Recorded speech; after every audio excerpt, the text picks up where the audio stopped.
Welcome to this video review. This is about the Zagg Invisible Shield. Now, if you do not have an invisible shield for your iPad, you're going to make sure you get one because of the fact that your iPad, you obviously don't want to scratch the screen and you don't want to get the back all scratched up. And as much as you might be carrying it around, traveling with it, if you accidentally drop it, somebody sets something down on top of it by accident, if you have kids that don't handle things that well, that little kids like to not knowingly basically bang things up or scratch them, or they might set some keys down on it. Whatever happens to your iPod, you want to protect it. So the best thing to do is to get a Zagg Invisible Shield. Now, let me tell you a little bit about. Alright, so what we're going to do is, first thing you want to do is check that you have all the materials. So you're going to unpack your shield once you get it. A lot of times they're rolled up. And you want to make sure that you have a front shield and a back shield for your iPad, okay? There are two layers that are usually, there's a sticky side, and that's going to be on an adhesive, on a piece of paper. And again, they're rolled up. You should also have instructions for applying the shield, but for now you can go ahead and get rid of those because we're going to show you how to do that. Now you're also going to have a bottle of solution, which is basically a watery solution that has an alcohol base that basically evaporates when you spray it on. So what's going to happen is the water solution is going to allow you to very easily put your shield on completely invisibly, and you won't even notice that it's there, but the solution actually allows you to very easily put your shield on without having any air bubbles or any other issues. So again, as I said, go ahead and ditch your instructions because we're about to explain how to do this. So step 2, what we're going to do is prepare your iPad simply by cleaning the outside surface, okay? What I recommend you do is get a piece of towel or other soft type of cloth and lay that down on a flat surface, okay? You're going to want to put your iPad face down because we're going to be using the back surface first to apply your shield. So you want to make sure you look at the different shields because sometimes they will be labeled front and back.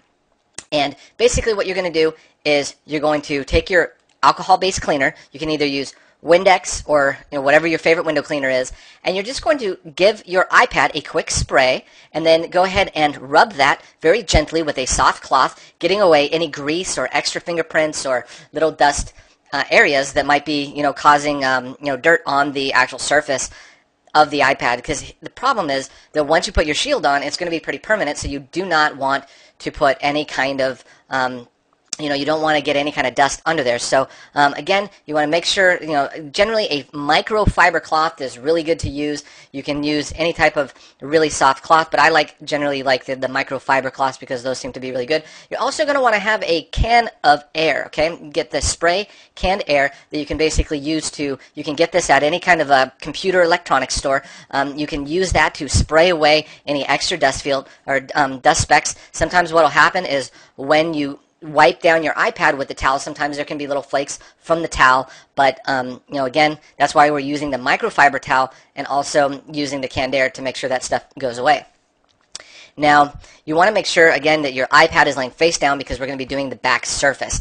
Now, move on to step 3. We're going to be applying the back surface first, okay, for your shield. So make sure you have the shield that is labeled for the back, and have a squeegee ready. Now, if you don't have a squeegee or your kit didn't come with one, you can also optionally use a credit card, okay? So you can use just any standard credit card or a piece of plastic that's in the same general shape, as long as it's not going to be having a rough edge that's going to scratch or cause any problems with the shield, okay? So then what you're going to want to do is take your solution and spray a generous amount of the water solution on the back of your iPad, okay? So don't worry too much about spraying too much solution because honestly this is the same exact method that professionals have used, and this shield wouldn't have been made if this wasn't tested over and over again. So don't worry, it's not going to ruin your iPad. Just make sure that when you first get started, make sure that all your electronic device, your iPad, is turned off, okay? You never want to leave it on. It's probably not going to cause any problems, but just to be on the safe side, make sure that your iPad is completely turned off before you even start spraying any solution.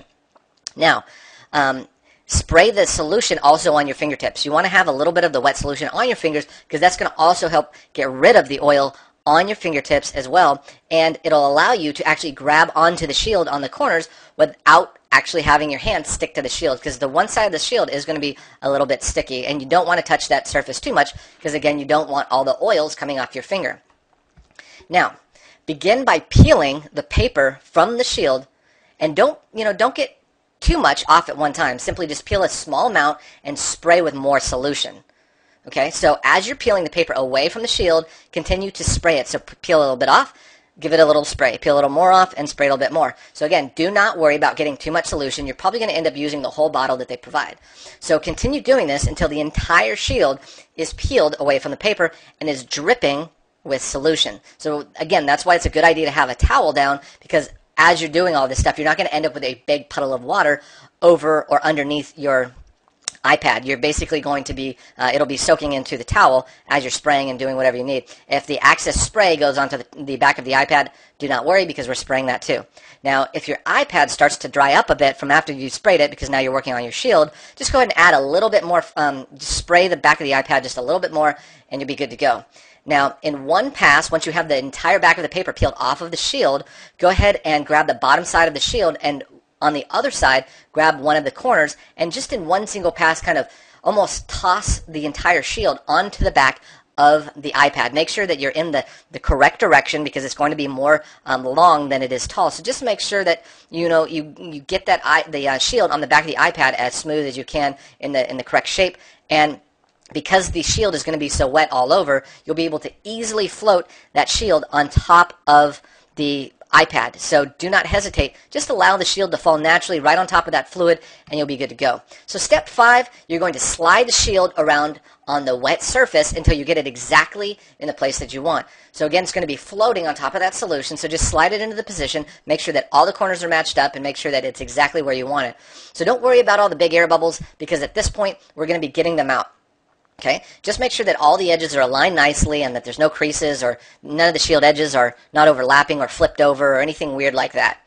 So step 6, use your squeegee to simply remove any remaining air bubbles and or extra solution that's underneath the shield. So what you'll do is you're going to start from the center, and you're going to work your way out from the center all the way out to the edge. Now continue doing this until the transparent layer is actually nice and smooth. So what you're going to do is make sure that your shield is always going to be, all the air bubbles are out, starting from the center, moving outward with your squeegee or your credit card, and just kind of softly push until all those air bubbles are out. You can start off by using your finger. If you have some bigger air bubbles, you can kind of smooth the shield out with your fingers. Now, because the shield is still going to be sliding around a little bit from all the fluid, you're going to want to make sure that you really push down on that and make sure that the shield does not slide out of place. So as you're doing this with the squeegee, you may need to hold down some of the corners just to anchor them down, because there's so much solution and you don't want things to fall out of place.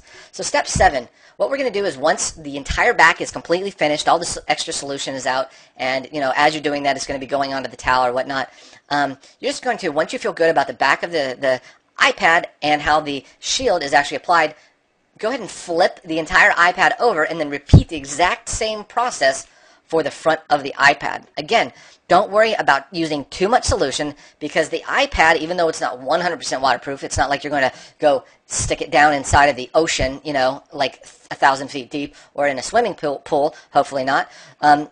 This chemical that the solution is made up is meant to dry out very quickly. So if any of the solution gets on the iPad, don't worry, it's going to dry up, and even over time, and more is going to dry up. And so, within 12 to 24 hours before using your iPad, just let it dry out. Once you've gotten your shields on and you've worked all the bubbles out, and you might see a little bubbles here and there, but just make sure they're not dust bubbles. Make sure that there's not excess dirt or anything, because if you see anything like that, if you see any other dust specks or anything, just make sure you kind of pull that shield up and you get all that extra stuff out.